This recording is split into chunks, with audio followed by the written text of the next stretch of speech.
नमस्कार, news special देख रहे हैं आप। मैं हूं आपके साथ विशालगढ़। खबरों की शुरुआत करेंगे। देहरादून में साल दर साल ट्रैफिक दबाव को देखते हुए सरकार ने बिंदाल और रिस्पना पर एलिवेटेड रोड निर्माण का निर्णय लिया है, जिसे लेकर काम भी किया जा रहा है। लेकिन विपक्ष का कहना है कि एलिवेटेड रोड के नाम पर मलिन बस्तियों में रहने वालों को जाड़ा जा रहा है। इस मुद्दे पर बीजेपी और कांग्रेस के नेता आमने सामने हैं।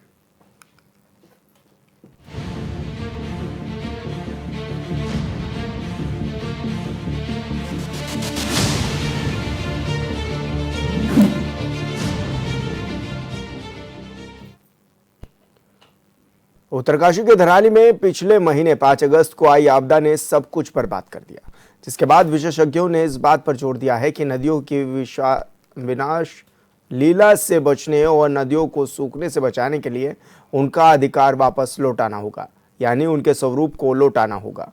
राजधानी देहरादून में नदियों किनारे भारी अतिक्रमण हुआ है, जिसे हटाने को लेकर वर्षों से राजनीति हो रही है। इस बार मुख्य विपक्षी पार्टी कांग्रेस ने भी इसका विरोध किया है।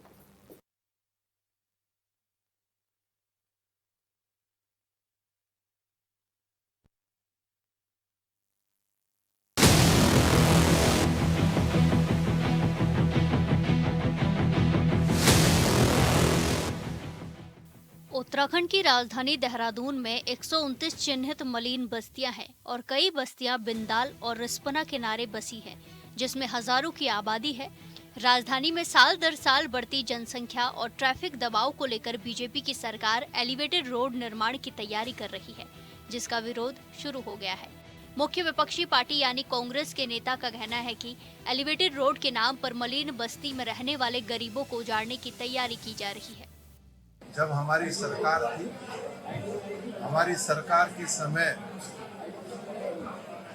एक कमेटी का गठन किया गया था और उसमें 582 मलिन बस्तियों को चिन्हित किया गया था और उन मलिन बस्तियों को मालिकाना हक देने की शुरुआत भी हमारी सरकार ने प्रारंभ किया।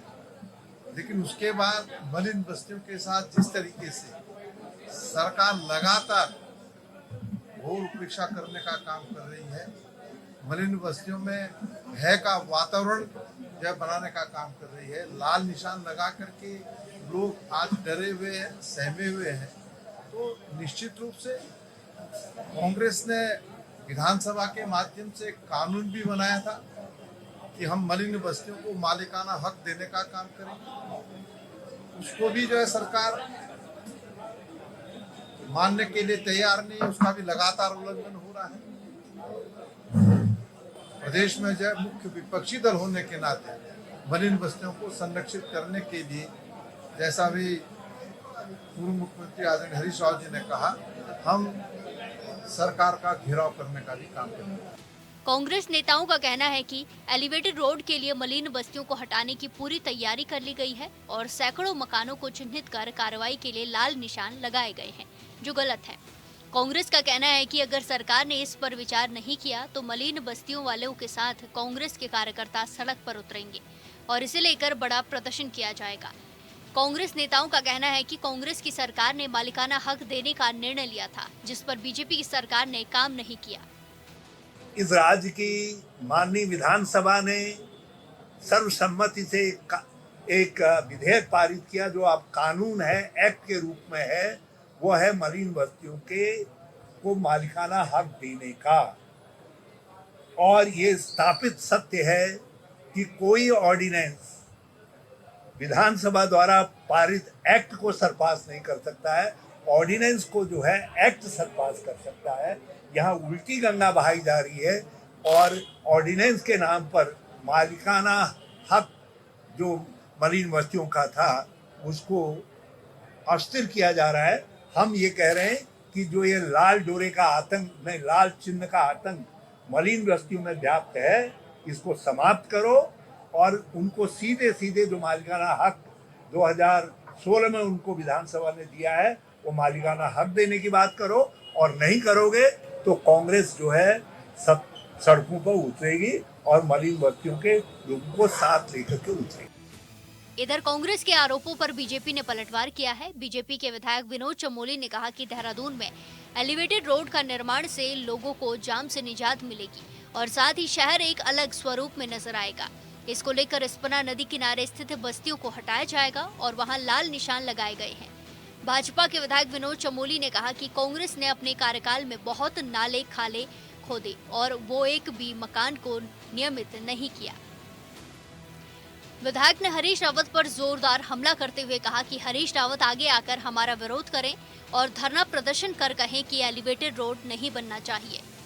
देखिए, हरीश रावत जी जो कहें, अब उनकी बातों को अगर जवाब देंगे तो बहुत नीचे स्तर पर उतरना पड़ेगा। वो मैं चाहता नहीं हूँ।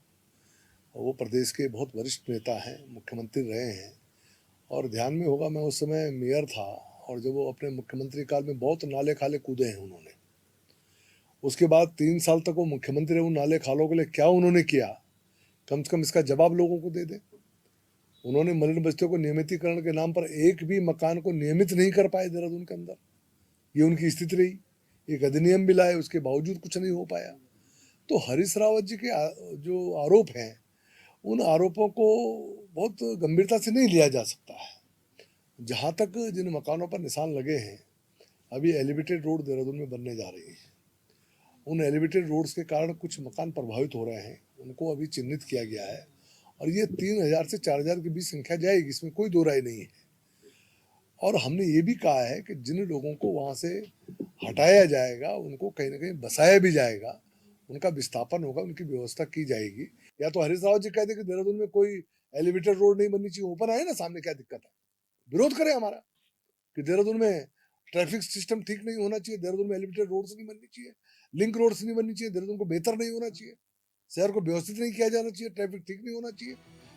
देहरादून में 129 मलिन बस्तियां हैं और ज्यादातर बस्तियां नदी किनारे हैं, जिसमें हजारों लोग निवास करते हैं। कई बार एनजीटी और हाईकोर्ट ने इसे लेकर आदेश दिए, लेकिन बार बार सरकार ने अध्यादेश लाकर मलिन बस्तियों को सुरक्षित किया है, ये जानते हुए कि नदियों के फ्लड जोन में ही कई घर बने हुए हैं। सरकार कहती है कि अतिक्रमण किसी भी हाल में बर्दाश्त नहीं किया जाएगा, तो फिर नदियों किनारे जो वर्षों से अतिक्रमण है उस पर कार्रवाई क्यों नहीं की जा रही है, ये भी बड़ा सवाल है। ये सच है कि देहरादून में ट्रैफिक दबाव कम करने के लिए एलिवेटेड रोड की सख्त जरूरत है, लेकिन उससे पहले ये भी जरूरी है कि अतिक्रमण को साफ किया जाए।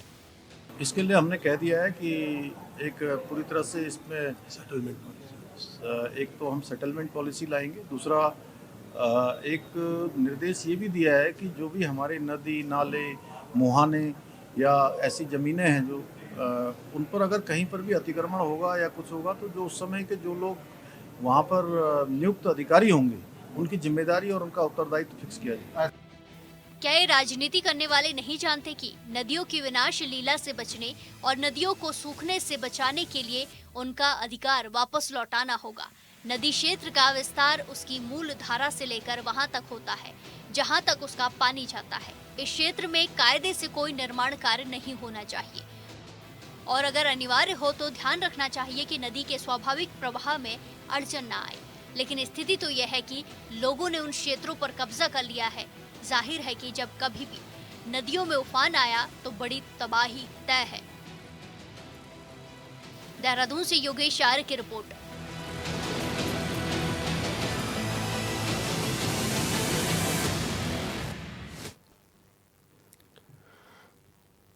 और संवाददाता योगेश आर्य हमारे साथ फोन लाइन पर जुड़ गए हैं। योगेश, क्या कुछ जानकारी भी आपको मिल रही है, क्योंकि मलिन बस्तियों पे ये एक बार फिर से राजनीति शुरू होती हुई नजर आने लगी है?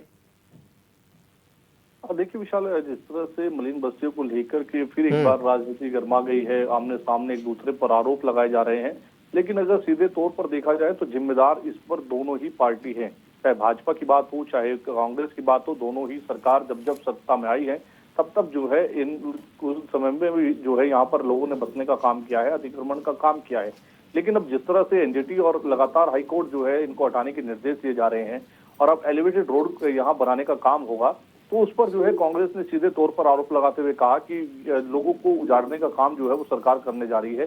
कहीं ना कहीं जो है वहाँ की जो मलिन बस्तियां हैं उनको एलिवेटेड के नाम पर जो है वहां से उजाड़ने का काम किया जाएगा। लेकिन जिस तरह से ये आरोप लगे, इस पर जो है कहीं ना कहीं भाजपा विधायक विनोद चमोली ने भी सामने आकर ये कहा कि सरकार ने आखिरकार मलिन बस्तियों के लिए किया क्या। 40,000 से ज्यादा लोग वहाँ क्योंकि रहते हैं और ऐसे उन्होंने कहा कि सरकार तो उनकी भी आई है, उन्होंने अपने समय रहते कुछ नहीं किया, लेकिन एलिवेटेड रोड के नाम पर जितनी राहत जो है लोगों को मिलेगी कि वहां से जो है ट्रैफिक का दबाव जो है धीरे धीरे देहरादून पर जो बढ़ रहा है उसको कम कर किया जाएगा, उसके राहत मिलेगी, तो वही मलिन बस्तियों के लोगों को विस्थापन का काम भी सरकार करेगी।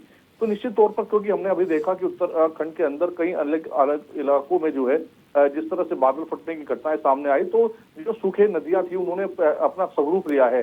कई ऐसे जो मकान हैं जो ध्वस्त हुए हैं, चाहे धराली की हम बात करें तो धराली में देखा कि किस तरह से नदी ने जो मकान थे बने वो किस तरह से वहां से किस तरह पत्तों की तरह वहां से बिखर गए, पानी का सैलाब इतना था कि वहां पर कुछ नहीं बचा। तो ऐसे में यही चिंता जो है कहीं ना कहीं यहाँ पर भी व्यक्त हो रही है कि अगर बिंदाल और रिस्पना नदी पर जो है आने वाले वक्त में अगर इस तरह का दृश्य बना तो कितना बड़ा नुकसान होगा, और यही चिंता कहीं ना कहीं जाहिर हो रही है।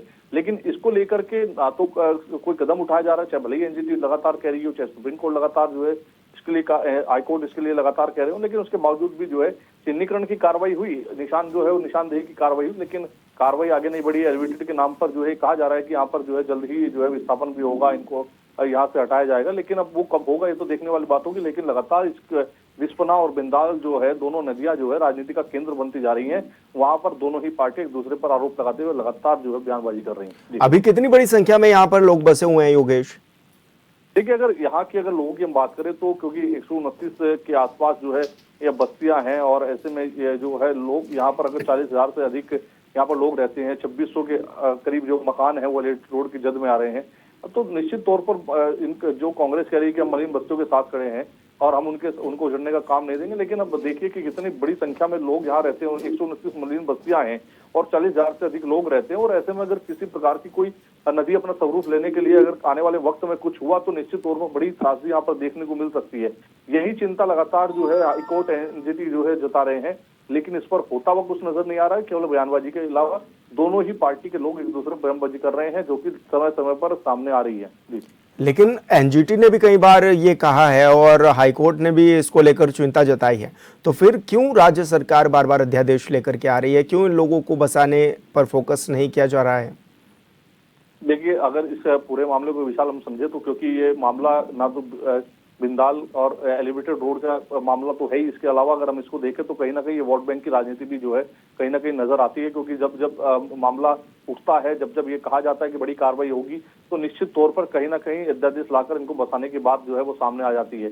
लेकिन सबसे बड़ा सवाल ये उठता है कि आखिरकार अगर कल को कोई बड़ी त्रासदी होती है, कोई बड़ी तबाही आती है, नदियां अपना स्वरूप लेती हैं, तो क्या कौन जिम्मेदारी लेगा? कांग्रेस क्या इसकी जिम्मेदारी ले पाएगी? क्या भाजपा इसकी जिम्मेदारी ले पाएगी? क्योंकि दोनों ही दलों के समय में ये अतिक्रमण हुए हैं, ये नकारा नहीं जा सकता, लेकिन ये एक दूसरे पर आरोप लगातार लगाए जा रहे हैं।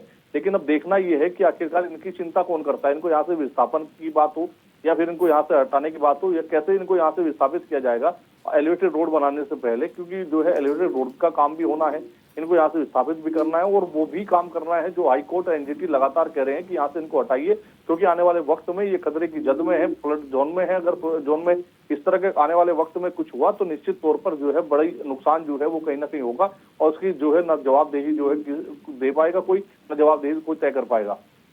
लेकिन योगेश, बड़ा सवाल तो ये भी है कि ऐसे में ये लोग तो बसे हुए हैं, लेकिन समय समय पर इसको लेकर राजनीति भी की जाती है, और ये भी देखा जाता है कि एक हफ्ते के लिए अभियान चलाने की याद आती है, एक हफ्ते अभियान चलाकर कुछ मकानों को तोड़ा जाता है और फिर ऐसे ही इस अभियान को छोड़ दिया जाता है। तो आखिर ये क्या समझ में आता है इससे कि एक हफ्ते तक याद आती है, अतिक्रमण हटाना है, 2-4 घर गिराते हैं, फिर उसके बाद भूल जाते हैं?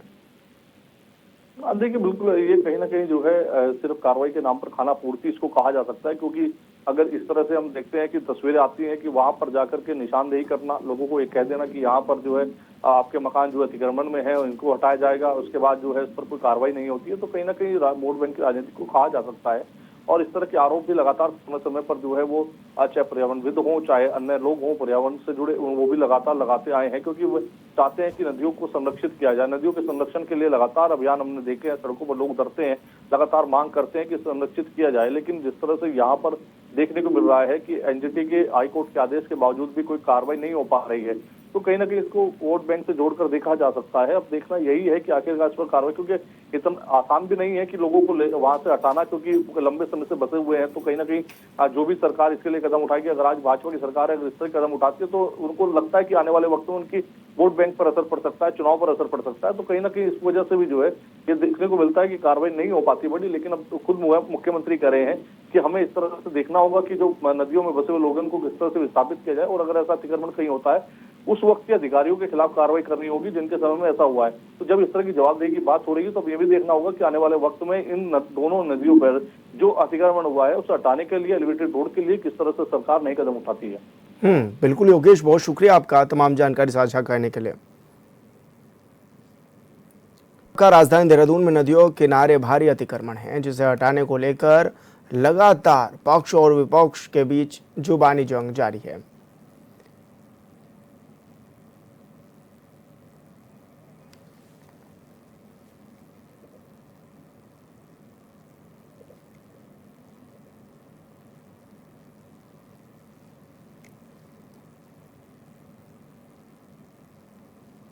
तो आपको बता दें कि एलिवेटेड रोड की जद में लगभग 2600 मकान आ रहे हैं और जिस पर राजनीति होती हुई भी नजर आने लगी है।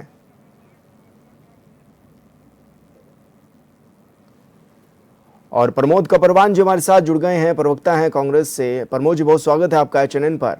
प्रमोद जी, जिस तरह से आप लोग कह रहे हैं कि एलिवेटेड रोड बनाने के नाम पर लोगों को उजाड़ा जा रहा है, लेकिन ऐसे में तो ये भी देखा जा रहा है कि लंबे समय से कई बार एनजीटी बोल चुका है, कई बार सुप्रीम कोर्ट भी बोल चुका है इनको हटाने के लिए, मलिन बस्तियों को। नहीं, देखिए, बहुत विनम्रता के साथ मैं आपको बताना चाहता हूं कि कांग्रेस कभी भी जो है किसी को उजाड़ने की, किसी को बचाने की बात नहीं कर रही है। कांग्रेस ये कह रही है कि भाई आप जो लोग, जो जिन लोगों के घर 10 साल 20 साल से जिनके घर नदी के किनारे बने हुए हैं, आखिर बसाए तो वो किसी ने है ही, चाहे वो भारतीय जनता पार्टी में हो चाहे कांग्रेस में हो, लेकिन किसी न किसी के रूप में वो बसे हुए हैं। हमारा कहना ये है, हमारी पार्टी ये चाहती है कि आप विकास के लिए जिसको आपको हटाना हटाइए, लेकिन आपका उसका विस्थापन आपको करना पड़ेगा, उसको आपको जो है उसका घर आपको बना करके देना पड़ेगा। अब आप किसी के घर को ऐसे उजाड़ नहीं सकते, नहीं तो कांग्रेस जो है सड़कों पर उतर करके उसका आंदोलन करेगी। हमारा कहना यह है, सीधे सीधे हमारी पार्टी का स्टैंड है कि आप जो है विकास के नाम पर किसी को नहीं उजाड़ सकते। हमारी पार्टी का कहना यह है कि यदि आप, जो लोग जब बसे हुए हैं, आप 10 साल से सरकार में है, 7 साल 8 साल से आप सरकार में है, आप क्यों बसने दे रहे हैं उनके? जिन्होंने बसाए हैं वो आपके विधायक हैं भाई, अधिकतर आपके जो है पार्टी में जो विधायक है उन्होंने उनको बसाया हुआ। अब गरीब लोग अगर आप उनको उजाड़ने का काम करेंगे तो वो कहाँ जाएंगे? आखिर उनको जीने का अधिकार है नहीं है? बताएं आप, उनको घर का अधिकार है नहीं है? उनको भोजन का अधिकार है कि नहीं है? तो आप, उनको सारे अधिकार हैं। तो हमारी पार्टी, क्योंकि हम शोषित वंचितों की आवाज बनने का काम करती है, कांग्रेस जो है हमेशा से पिछड़े दलित शोषित वंचितों की पार्टी है, और वो उनका जो है हमें चाहते हैं कि आप बहुत विनम्रता के साथ में हमारी आपसे ये, हम सरकार से यही था, हमें जिसे हमारा निवेदन है कि आप उनको 50 गज 100 गज में बना दीजिए, 40 गज में बना दीजिए, लेकिन आप उनके घरों को उजाड़ने के साथ साथ आप उजाड़िए, खूब उजाड़िए, लेकिन उनको पहले बसा दीजिए। आप उनको जो है, आप तो बड़े बड़े दावे कर रहे हैं, कहीं कह रहे हैं कि प्रधानमंत्री ने करोड़ों लोगों को घर दे दिया, लाखों लोगों को घर दे दिया, करोड़ों लोगों को। आप तो बहुत बड़े दानवीर हैं, आप तो बहुत बड़े जो है लोगों के शुभ चिंतक हैं। तो क्या खाली अखबारों में चिंतक हैं, या फिर खाली जो है आप जो है विज्ञापनों में चिंतक हैं? आपका चिंतन दिखना चाहिए ना धरातल पे। तो आप करिए, नदियों के किनारे जो गरीब हैं उनको बनाइए, उनके लिए जो है, वो कोई महल थोड़ी आपसे मांग रहे हैं, एक छोटा सा कमरा मांग रहे हैं। हम भी यही कह रहे हैं कि भाई उनको छोटे छोटे घर बना करके दे दीजिए, जिससे वो अपनी जीवन का यापन कर सके। यही कांग्रेस की मांग है। बिल्कुल प्रमोद जी, बहुत शुक्रिया आपका। सचिन गुप्ता जी भी हमारे साथ जुड़ गए हैं, बीजेपी प्रवक्ता हैं। सचिन जी, बहुत स्वागत है आपका चैनल पर। सचिन जी, कांग्रेस कह रही है कि एलिवेटेड रोड के नाम पर आप लोगों को, बस्तियों को उजाड़ने का काम कर रहे हैं। देखिए, कांग्रेस को स्पष्ट करना पड़ेगा कि कांग्रेस अतिक्रमणकर्ताओं के साथ है, अतिक्रमणकर्ताओं के विरोध में। क्योंकि जब कभी शहर में कहीं अतिक्रमण होता है, कहीं कोई अतिक्रमण की ऐसी स्थिति आती है, कभी बाढ़ में, कभी किसी में जो है कोई घर उजड़ते हैं, तो यही वो कांग्रेस है जब खड़े होकर भाजपा शासनकाल में अतिक्रमण बढ़ गया है, या अतिक्रमण हटाया नहीं जा रहा है, या लोगों को मुआवजा दिया जाए, तो इस प्रकार के जो दोहरा चरित्र लेकर जो है हर चीज में जो है राजनीति करने का काम कांग्रेस करती है, कांग्रेस को शोभा नहीं देता। आज वर्तमान की स्थिति आप देखिए, जिस तरीके से नदी नाले जो है संकीर्ण होते जा रहे हैं, आए दिन आपदाएं बढ़ रही हैं, और आपदाओं के साथ साथ जो है जो ऐसे परिवार जो नदी किनारे बसे हुए हैं उनकी भी जान को जोखिम रहता है, जान माल का एक भारी नुकसान होता भी है और होने का डर भी, भय भी बना रहता है। तो इसलिए इन सब को देखते हुए भविष्य में इस चीज की पुनरावृत्ति ना हो, और वर्तमान में जो देहरादून शहर है, देहरादून शहर में जिस प्रकार से ट्रैफिक का एक बढ़ता हुआ लोड है, हर तरफ से जो है कहीं ना कहीं देखने में आता है कि जो यातायात व्यवस्था रहती है वो अव्यवस्थित हो जाती है।